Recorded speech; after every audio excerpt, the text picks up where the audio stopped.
Assalamualaikum warahmatullahi wabarakatuh. Bismillahirrahmanirrahim. Alhamdulillahilladzi unzila fihil Qur'an hudal linnas wa bayyinatin minal huda wal furqan. Para pemirsa yang budiman, kali ini kita masih di seputar Al-Qur'an. Saya sampaikan materi apa tugas kita terhadap Al-Qur'an. Adapun tugas kita terhadap Al-Qur'an yang terdiri dari 8M. M yang pertama yakni kita harus memiliki Al-Quran. M yang kedua kita harus mempelajari Al-Quran. M yang ketiga membaca Al-Quran. M yang keempat mengajarkan Al-Quran. Adapun M yang kelima menghafal Al-Quran.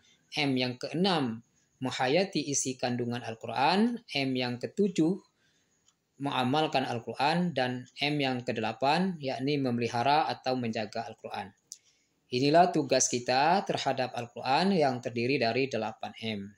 Selaku kita umat yang lemah, umat yang awam, paling tidak di antara 8M ini ada 4M yang mesti kita miliki. Yakni yang pertama kita harus memiliki Al-Quran. Di rumah kita harus ada Al-Quran, jangan sampai di rumah tidak ada Al-Quran. Sekalipun mungkin di antara kita masih belum bisa membaca Al-Quran, tapi kita pastikan bahwa di rumah kita sudah ada Al-Quran. Artinya kita memiliki Al-Quran. Kemudian M yang berikutnya kita harus mempelajari Al-Quran. Al-Quran ini harus dipelajari. Mungkin masih banyak di antara kita yang belum bisa membaca Al-Quran, baik anak-anak, remaja, dewasa, ataupun yang sudah tua. Bisa membaca Al-Quran melalui metode Iqra misalnya. Dari Iqra 1 sampai Iqra 6, apabila kita tamatkan, sudah dipastikan mereka itu sudah bisa baca Al-Quran. Termasuk orang tua tidak ada kata-kata terlambat dalam membaca Al-Quran, mempelajari Al-Quran. Gunakanlah kesempatan yang ada, sisa hidup yang ada untuk kita mempelajari Al-Quran. Kemudian M yang berikut yaitu membaca Al-Quran. Allah Subhanahu wa taala menurunkan Al-Quran adalah tujuan untuk dibaca. Iqra, bacalah Al-Quran. Dengan membaca Al-Quran, insya Allah hidup kamu akan tenang. Karena Al-Quran itu merupakan sumber hukum. Al-Quran itu pedoman hidup. Al-Quran itu merupakan petunjuk bagi manusia. Apalagi di bulan suci Ramadan ini, apabila membaca Al-Quran, pahalanya diberikan berlipat ganda. Kemudian selanjutnya M yang keempat, yakni kita harus mengajarkan Al-Quran. Kita ajarkan Al-Quran itu kepada orang lain yang tentunya yang belum bisa membaca Al-Quran. Karena Al-Quran itu adalah ilmu yang bermanfaat. Apabila ilmu yang bermanfaat itu kita ajarkan kepada orang lain, dia baca atau diajarkan kepada orang lain, maka pahalanya tetap mengalir kepada kita. Karena tidak ada 3 amalan yang selalu mengalir pahalanya, yakni ilmu yang bermanfaat, doa anak yang soleh, yaitu amal jariah. 3 amal itu apabila dilaksanakan, maka akan tetap mengalir pahalanya, termasuk mengajarkan Al-Quran. Karena Al-Quran merupakan ilmu yang bermanfaat.